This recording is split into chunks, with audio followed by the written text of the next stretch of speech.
Have you ever felt drained, overwhelmed, or stuck in a cycle of giving too much without getting anything back? You might be experiencing life as a disempowered empath. But what does that really mean? And how can you step into your power instead? Let's explore.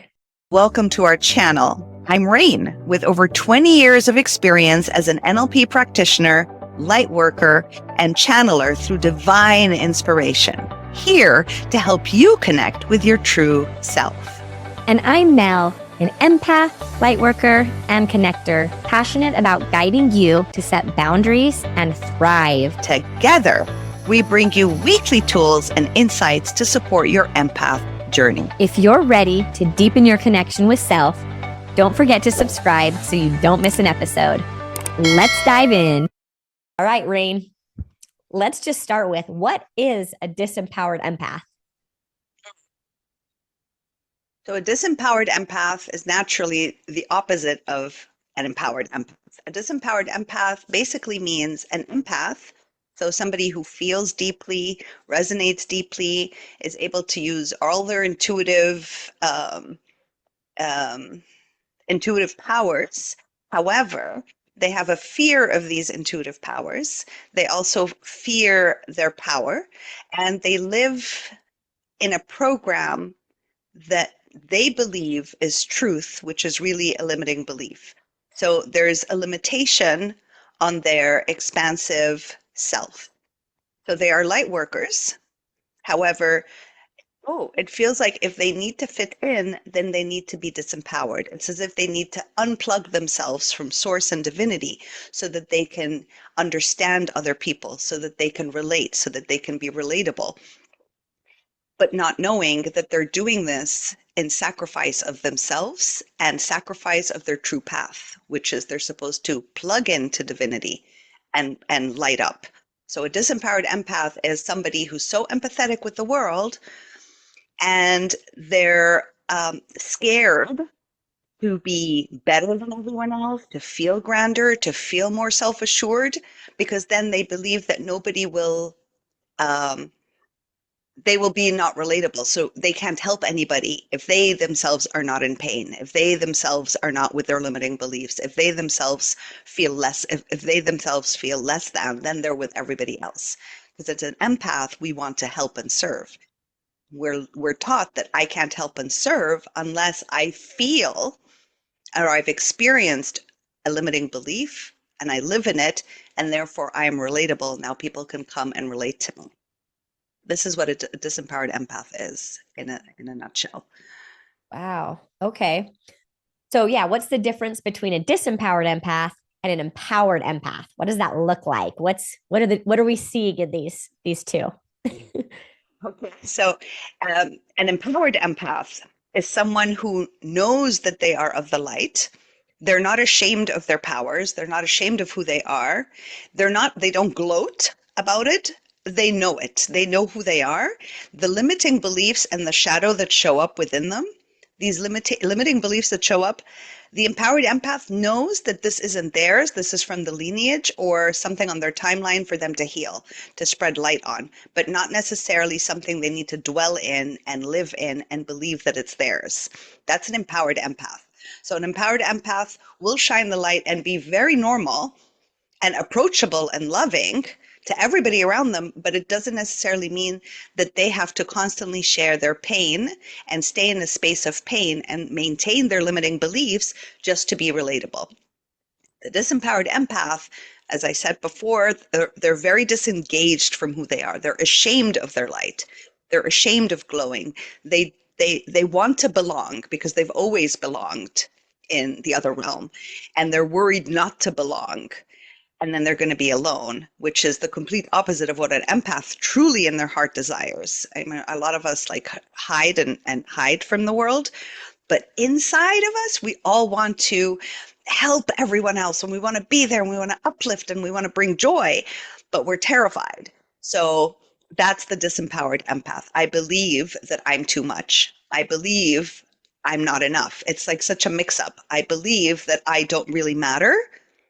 I believe I only matter if I am disempowered, if I don't have my power. Then people will care for me. Then people will love me.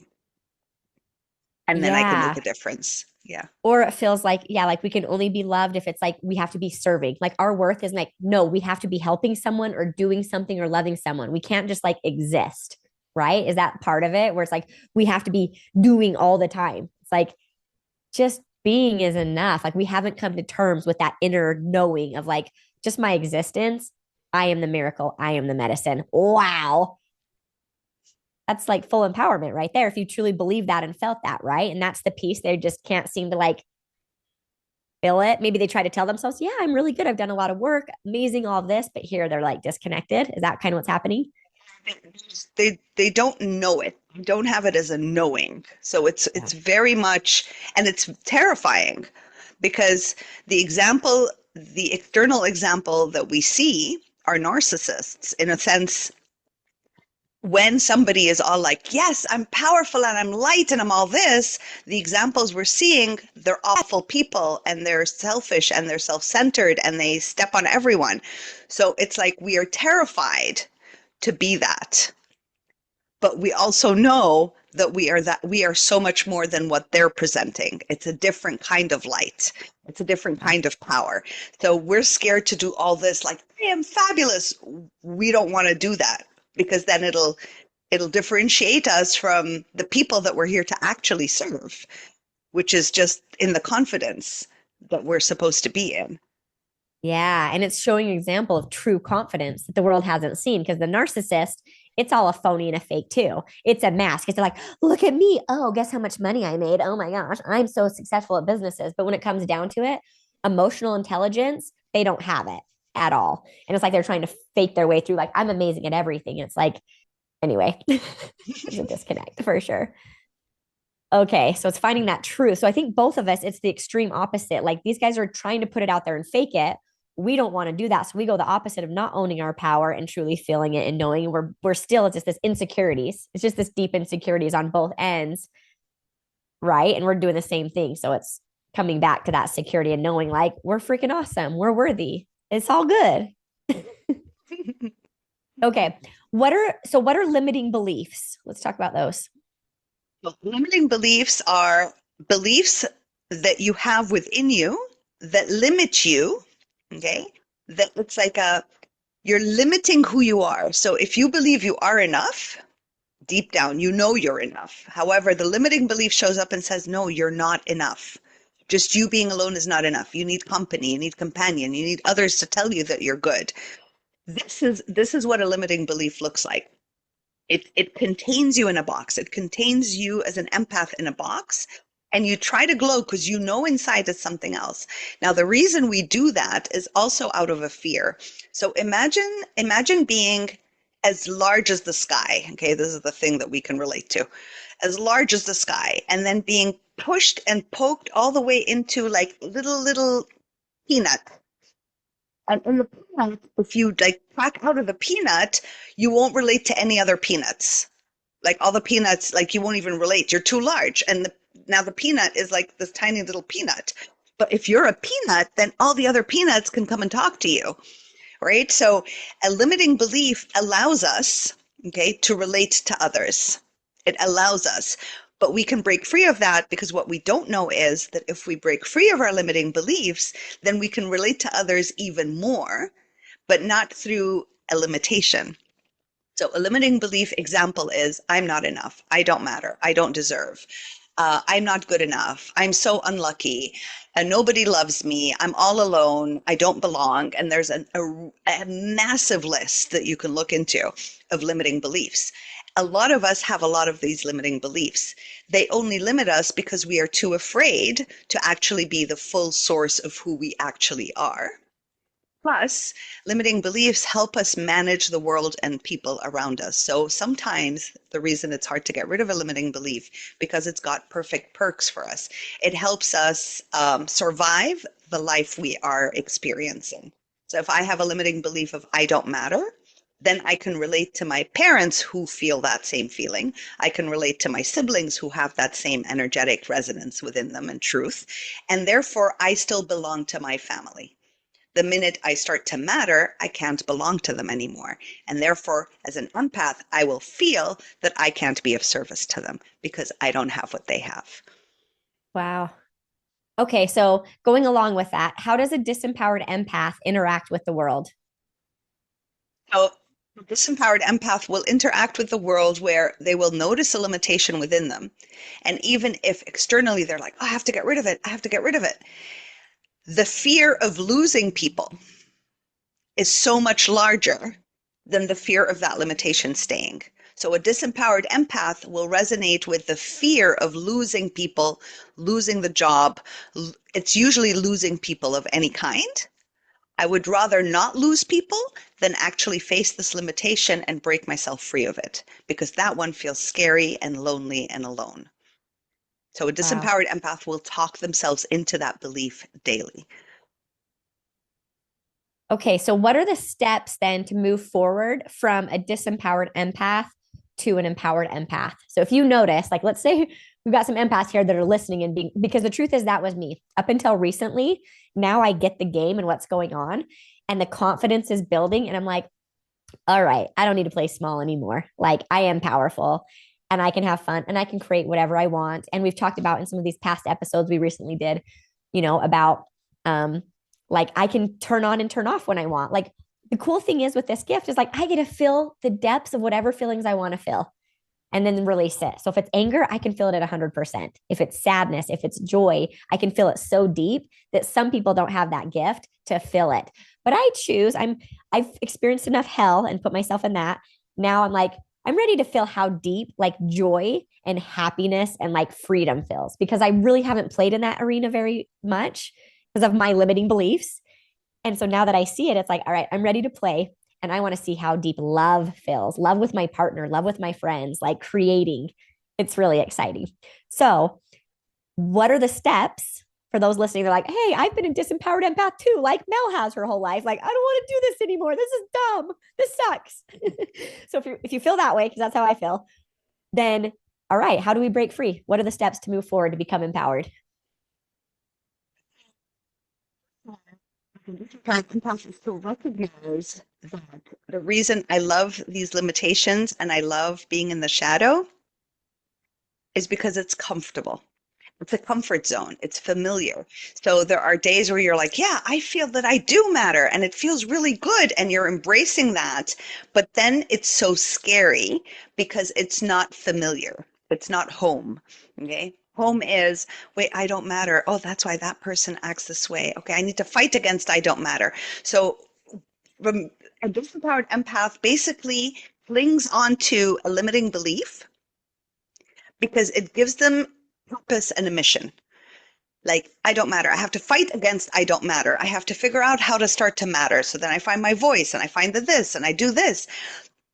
But then it's scary to truly let it go and move away from it because then what am I going to do?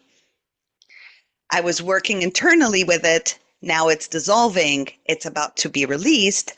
What else am I going to do? Don't forget, empaths love working on themselves.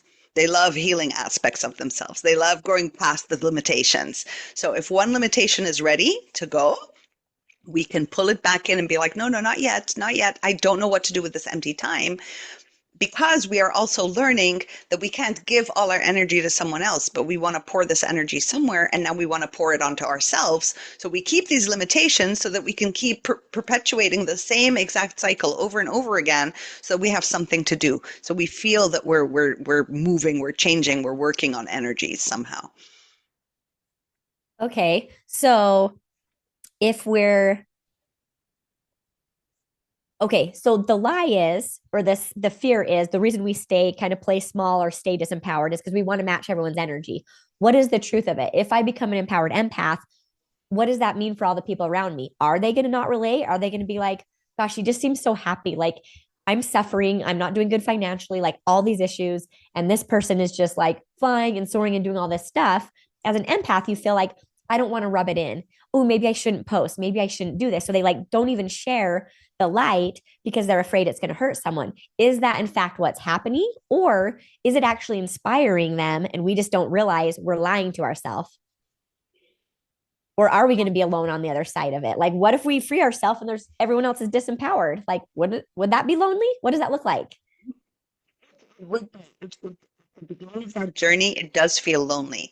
And it's a very good thing to feel lonely because as an empath, we've um, we've sucked in so many people's energies in our bodies that it's everybody else's opinions and emotions within us. So we have to kind of disappear from others for some time until we collaborate back and be like, wait, this is my voice. That isn't my mom, my dad, my friend, my partner, my work colleague. Oh, this is my voice. Oh, this is what I like. Oh, this is so. It's very important that that step happens and not to fear that step happening is because you need to purge all the people inside. These energetic pockets of energy need to leave so that we can find ourselves to become that empowered empath. Because then once we do that, once we are shining our light, and it doesn't mean that we have to share. You don't have to share about your day and your life and how beautiful your life is. That's not the way, like, it's not that way. It's more of like, it's more of an internal feeling that I'm just so satisfied with my life. And if I do share anything or I share something, I don't, it doesn't matter whether this person's going to feel bad about it or envious or not. It doesn't become important because it's not as important as me feeling really good. Because when I feel good, now as an empath, we take on other people's energies and we vibrate towards them wherever they are. So we're up here and then we go to where they are. When I'm feeling good inside, when I'm feeling empowered, when I've plugged myself back in, people want to match me now. So now the opposite is happening. I'm not trying to match others to collaborate with them.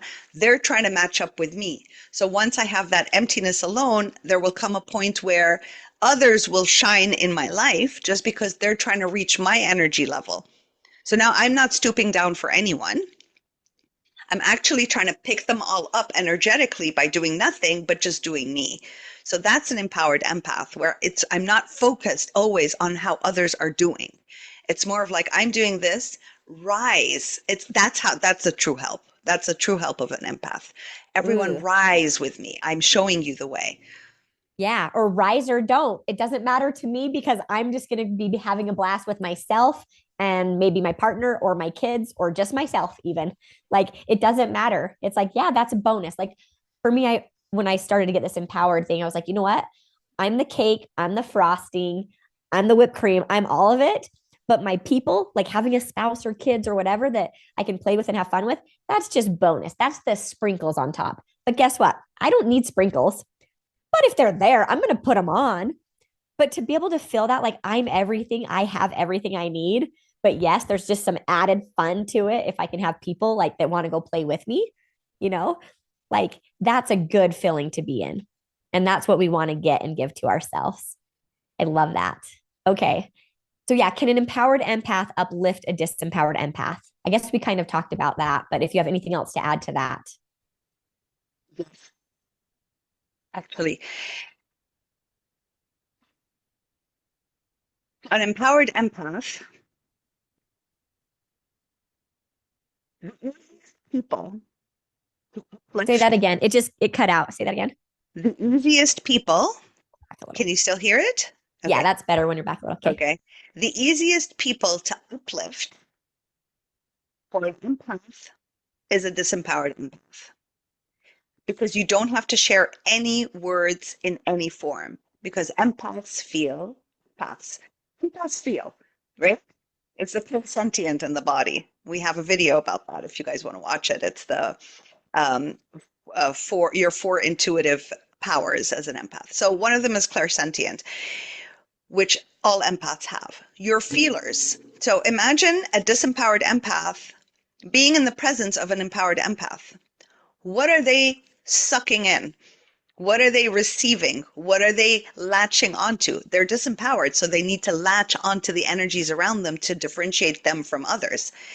They're going to latch onto an empowered empath. This empowered empath has to say nothing. They just need to walk by them. Okay. They're going to connect to that energy. What's going to happen to the disempowered empath? They're going to feel something light and beautiful just happened to me, right? And they're going to have a memory of that in their body. And they don't even have to know where it came from. So that's how an empowered empath helps a disempowered and uplifts a disempowered empath. So it's important for as many of us as possible empaths to step into that empowered empath because we need for empaths to light up. That's Uh, that's that's how we do it. okay. I love that. So it's time to own our power and be it without feeling like, oh, I got to match their energy because that's true.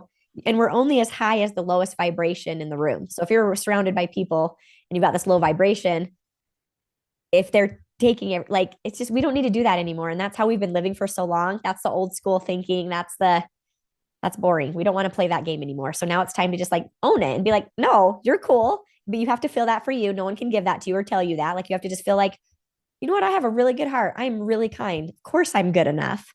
I'm such a loving person.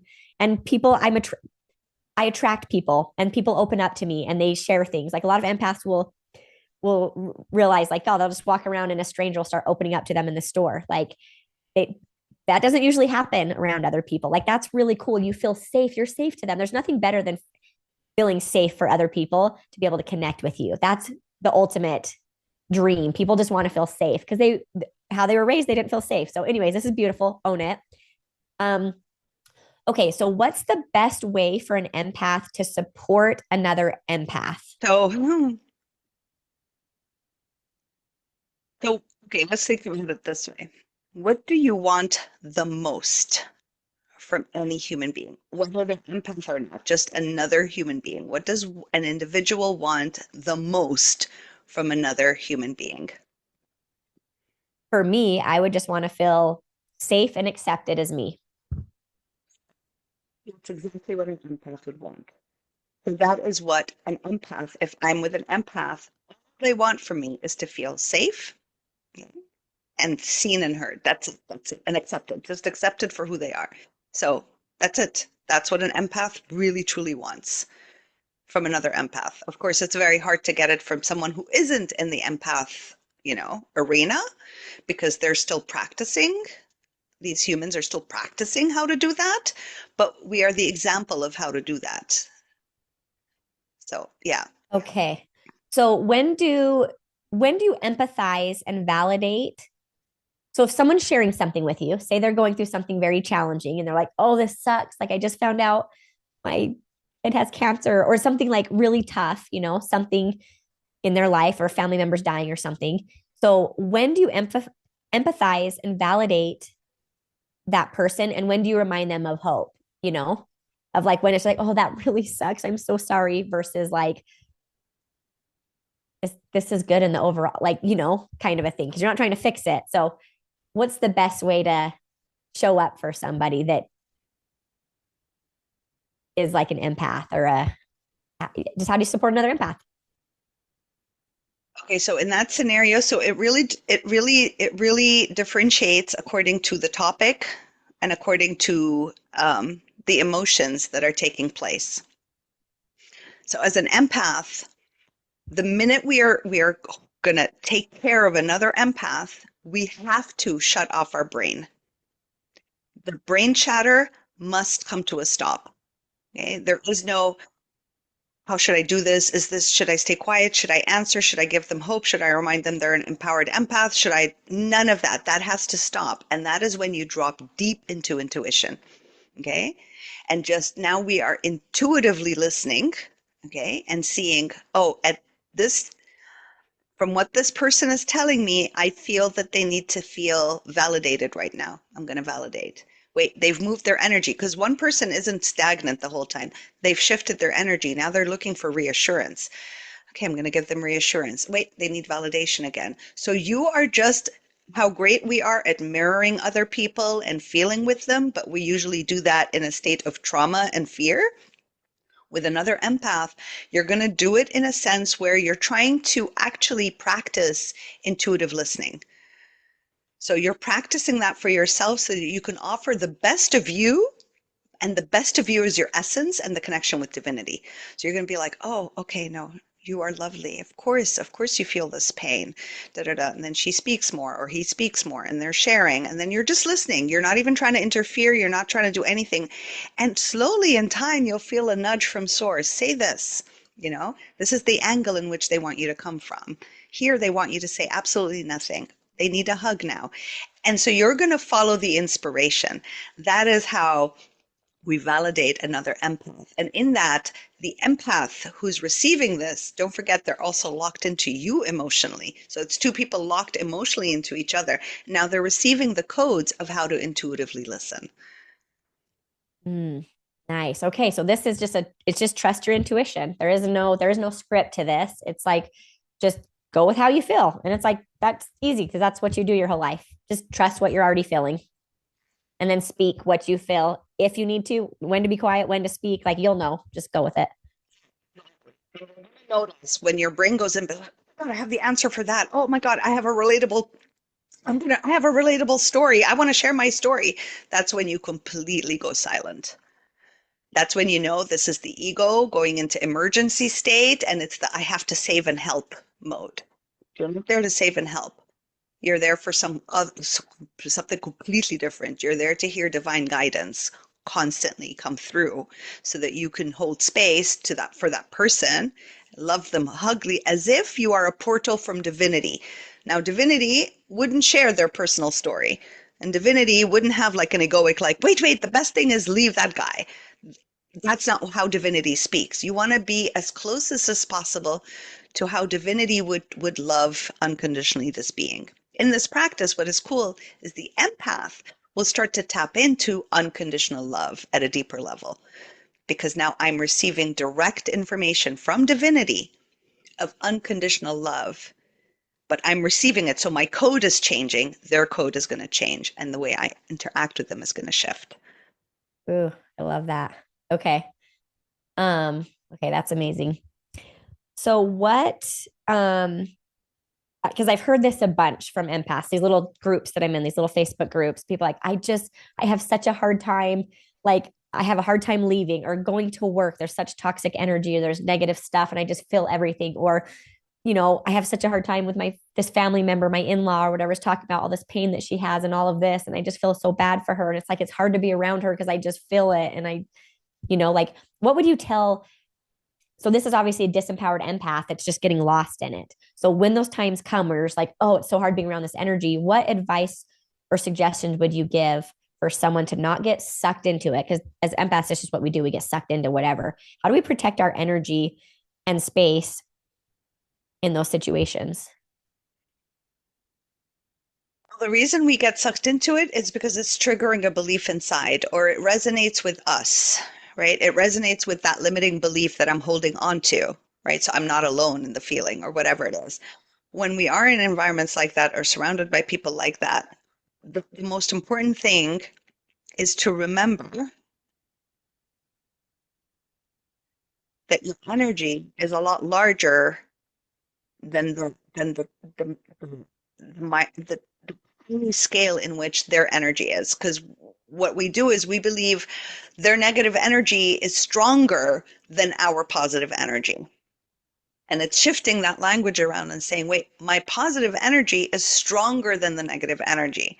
Because as empaths, we always live in this fear of like, oh my God, I'm taking on their energy. Oh my God, they're so negative. I can't breathe here. So we are giving so much power to negativity, making negativity larger than light or goodness, right? So it's just changing the dialogue inside.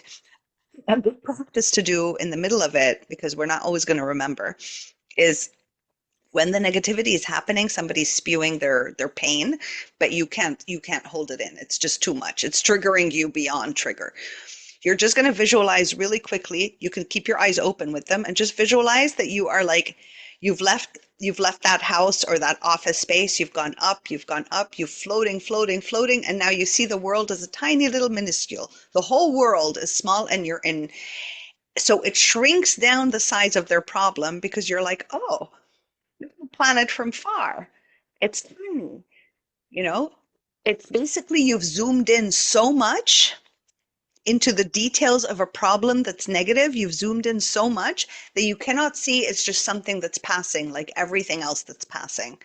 So it's many little parts, but definitely one of them that really works is zooming out of the planet, zooming out so much that that problem seems ridiculous in comparison to the galaxies you're in and the Earth rotating and the planets rotating around it and gravity. Like you're like, oh, wait a minute. There's something larger than this problem. Okay. I like that. And then, okay, so one more question that I have, because I've heard people say this a lot too. Like, they're like, because I'm a good listener and I'm a safe space, you know? And so people will open up to me. They're like, oh gosh, wow, sorry. I like thought I was just going to call you and we were going to chat. Was not planning on going. I just wanted to come see how you were doing. You know, I didn't know I was going to go into all this. I'm so sorry. I just like made it all about me. And so I'll hear that a lot where people are apologizing for and dumping. They'll say, gosh, I'm so sorry. I just dumped all of that on you. And then I just let them know. I'm like, no, you didn't dump anything on me. I mean, I used to like take it and allow it to be dumped on, but I'm like, I just hold the container in this space here, being present with you. You can dump whatever you need to on the floor ahead of me. It's fine. I'm not picking it up. I'm not touching it. I'm not playing in it. Like, you're good, you know? So, like, I guess what can we give for people like that feel like, oh, I don't want to come to you because I don't want to dump on you. Like what you said, it's really cool because they're not dumping on you. You've chosen that it isn't being dumped on you. So it's really cool. Like, no, it's being dumped on the floor, and I'm just here watching you dump it. Like, I'm here cheering you on to dump it, like to burn it in the fire. There's a good visualization to do, which is you can visualize a fire pit between you and that person. And every time they talk, it just goes into that fire. So you don't even have to clean up anything after. So a good visualization, if you are more in the clairvoyancy thing, then you have that pit of fire, and that's where they're going it's dumping into there. Another thing you can actually do is when somebody comes up and be like, "Oh, I really want to share, but I don't want to gunk your energy and I don't want to bring you down," for you to actually declare, "Nothing can bring me down unless I choose to bring myself down." So Ooh, you have all the freedom to say whatever you want. Nothing can bring me down. And you must know inside, I'm not going to solve it. I don't have your answer. yeah. Oh, and that takes so much of the pressure off too of being like someone can say anything. It doesn't matter. You're actually not supposed to fix it or do anything. In fact, that will disempower them and make them feel like, oh, yep, I have to come to a guru or somebody else to fix my problems. And we need to show people like no one can fix your problems. You've got to be able to feel it and integrate it for yourself. But I'm just a space holder here. And I like that visualizing, like, hey, just let's burn it in the fire. Heck yeah, I love fires. Are you kidding me? This is a gift. Let's go. What else do you want to dump in the fire? Let me see if I have anything. Nope, you have at it. And then make it fun, just have fun with it. Yes, yes, for it to be so dramatic, like, oh my God, I'm an empath and it's going to take me days and weeks to release this energy. It's like, I'm an empath and that's my power. I can visualize a fire pit and it's done. It's there and it's taking it all in. I don't have to, I'm not taking anything in. Oh my gosh, that's so easy. It's so crazy how much that perspective shift. Like I said, I was a disempowered empath. Obviously, I didn't know what that word was or use that word or anything. Didn't know what was happening. I just know I was feeling this of just like, it's too much. And the earth, I was like, I don't want to be here. But I've got to tell you, my empath friends that are feeling this disempowered and can relate to that, life is so different on the other side. And it was so easy. It was literally just knowing this, like, oh, yeah, I absorb energies, but I don't have to. I get to whenever I want to. So it's as easy as just like when everyone's saying all this negative stuff, don't carry it. Just let them dump it in the fire. In fact, you're going to be a safer space for them to come to because people can sense and feel. I've had people be like, oh, yeah, see, like before, they're like, I gosh, I feel so bad. I'm so sorry I said all that. Like now your energy, you were in such high energy. Now your energy's low. Like, but my energy's not going to get low. It's like I can just sit there and intently listen to them and hear them and then like even clap for them and smile for them and be like, get it, man. Is there anything else you want to dump out? You're freeing yourself right now. And I love witnessing it. Oh my gosh, thank you for trusting me to be able to do this. Like, I love witnessing you free yourself. This is beautiful. And you're like actually building people up versus like, oh, that's so sad. Oh, it's like, it's a totally different energy, positivity, positive words, not negative. It's really cool. Yeah, And it's because that simple. this empath will do. I will What was bring my that? energy down. That's what a disempowered empath will do. I will bring my energy down to match their pain. That's the disempowered. That's the difference. I will bring my energy down to feel their pain so that I can actually be compassionate. Empaths don't know that they don't have to feel other people's pain to feel compassion for someone. They don't have to relate. We do not have to relate as empaths and light workers to others people's pains so we can relate to them and we can find compassion for them. We will do compassion anyway. That is like a given. We can't even get away from it. No matter how many times you try to cut cords with compassion and empathy, is just who we are. Ah, so it's just a lie. We've been lying to ourselves. I'm fully admitting, I'm like, yep, I'm a liar. Not intentionally, but I lied to myself a lot. And therefore, when I lied to myself, I'm lying to you. So I'm sorry. Oh my, but I'm having fun with it. Okay, well, this has been a really fun episode and talking about this. And holy cow, I'm excited for this. So, are there any last, I guess, takeaways that you want to give or offer about this episode for our empaths listening today?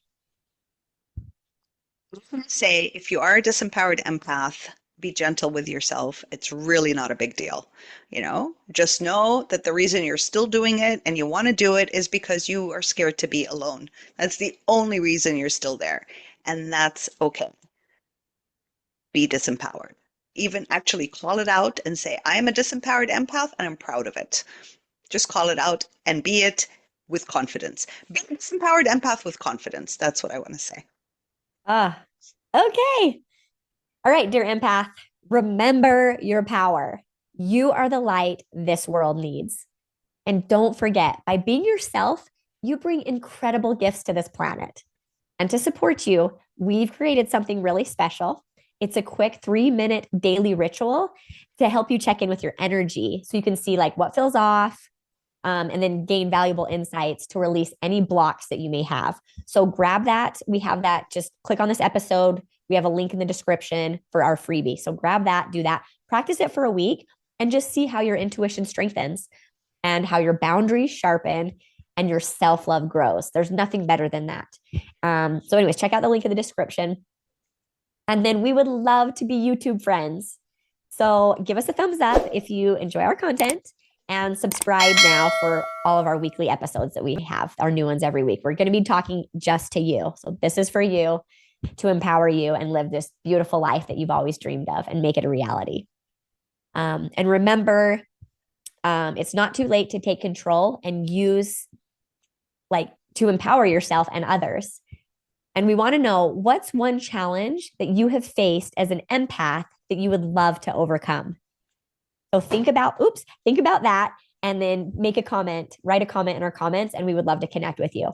The one challenge you faced as an empath that you'd love to overcome. And then make sure to check out one of our other episodes, and we'll see you on the next one.